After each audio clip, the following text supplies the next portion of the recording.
ओम श्री परमात्मने नमः। श्री हरि चैनल पर सब ऋषि मुनियों के चरणों में प्रणाम करता हूँ। सब संत जनों के चरणों में प्रणाम करता हूँ। सभी मेरे देशवासियों को प्यार भरा स्वागत करता हूँ। इस वीडियो को आप पूरा सुने।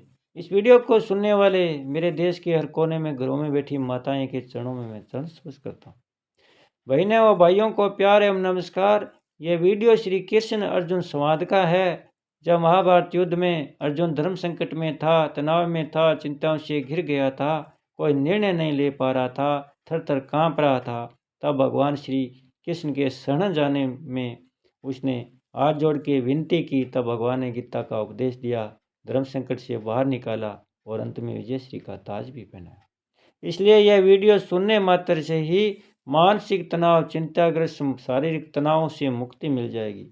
इसलिए आप सब श्रोतागण से मेरी विनती है कि सुप्रभात में पुण्य का भागीदार बनकर जन कल्याण में अपना सहयोग दें। वीडियो को ज़्यादा से ज़्यादा सब्सक्राइब करें एवं ज़्यादा से ज़्यादा शेयर भी करें। अब भगवान क्या कह रहे हैं अर्जुन को अगले श्लोक में, वे अपनी अवज्ञा का फल बताते हैं। भगवान मोगासा मोग कर्माणु मोग ज्ञानाविचेतस राक्षसी मासूरी चेव प्रकृति मोहिनी शरिता। जो आसुरी, राक्षसी और मोहिनी प्रकृति का आश्रय लेते हैं, ऐसे अविवेकी मनुष्यों की सब आशाएं व्यर्थ होती है। सब शुभ कर्म व्यर्थ हो जाते हैं। सब ज्ञान व्यर्थ होते हैं, अर्थात उनकी आशाएं, कर्म और ज्ञान सत्फल देने वाले नहीं होते हैं। अब व्याख्या। मोघाशा, जो लोग भगवान से विमुख होते हैं, वे सांसारिक भोग चाहते हैं, सुख चाहते हैं, तो उनकी ये सब कामनाएं व्यर्थ हो जाती है। कारण कि नाशवान और परिवर्तनशील वस्तु की कामना पूरी होगी ही, यह कोई नियम नहीं है। अगर कभी पूरी हो भी जाए तो यह टिकेगी नहीं, अर्थात फल देकर नष्ट हो जाएगी। जब तक परमात्मा की प्राप्ति नहीं होती, तब तक कितनी सांसारिक वस्तुओं की इच्छा की जाए और उनका फल भी मिल जाए तो भी यह सब व्यर्थ ही है। गीता 7वें अध्याय का 23वां श्लोक। मोग कर्माण है, भगवान से विमुख हुए मनुष्य शास्त्र विहित कितने ही शुभ कर्म करे, पर अंत में वे सभी व्यर्थ हो जाएंगे। कारण कि मनुष्य अगर सकाम भाव से शास्त्र विहित यज्ञ, दान आदि कर्म भी करेंगे तो भी उन कर्मों का आदि और अंत होगा और उनके फल का भी आदि और अंत होगा। वे उन कर्मों के फलस्वरूप ऊंचे ऊंचे लोकों में भले भी चले जाए तो भी वहां से उनको फिर जन्म मरण में आना ही पड़ेगा। इसलिए उन्होंने कर्म करके केवल अपना समय बर्बाद किया, अपनी बुद्धि बर्बाद की और मिला कुछ नहीं।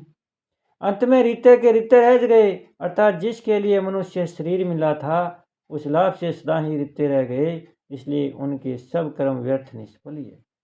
तात्पर्य यह हुआ कि ये मनुष्य स्वरूप से साक्षात परमात्मा के अंश है, सदा रहने वाले हैं और कर्म तथा उनका फलादि अंत वाला है। अतः जब तक परमात्मा में प्राप्ति नहीं होगी तब तक वे सकाम भावपूर्वक कितने ही कर्म करे उनका फल भोगें, पर अंत में दुख और अशांति के सिवा कुछ नहीं मिलेगा।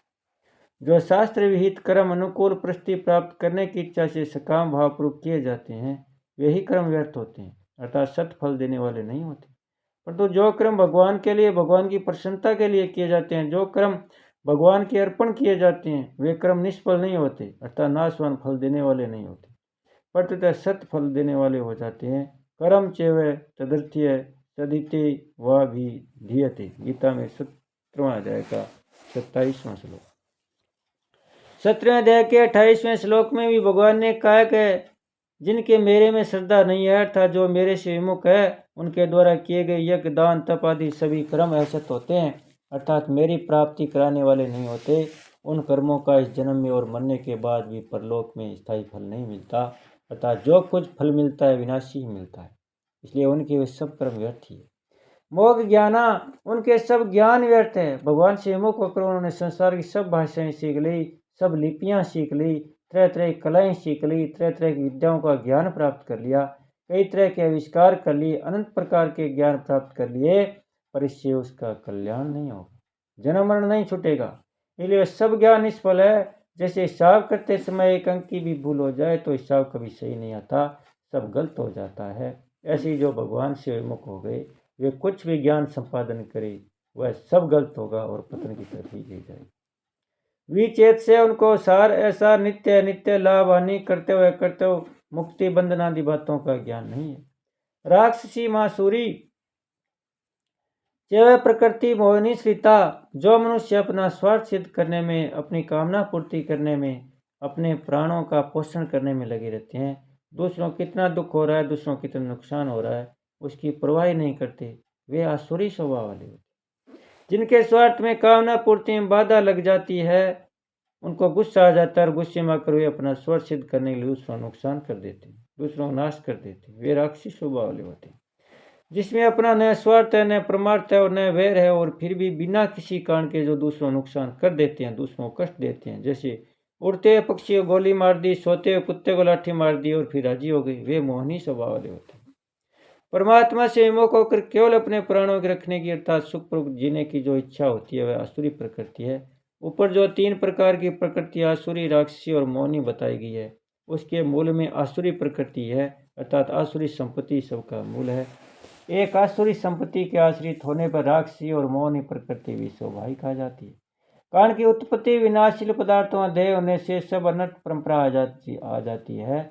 उसी आसुरी संपत्ति के 3 भेद यहाँ बताए गए हैं। कामना की प्रधानता वालों की आसुरी, क्रोध की प्रधानता वालों की आसुरी और मोह मूढ़ता की प्रधानता वालों की मोहनी प्रकृति है। तात्पर्य है कि कामना की प्रधानता होने से आसुरी प्रकृति आती है। जहाँ कामना की प्रधानता होती है, वहाँ राक्षसी प्रकृति क्रोध आ जाता है। कामोत क्रोधो अभिजायते, गीता में दूसरे अध्याय का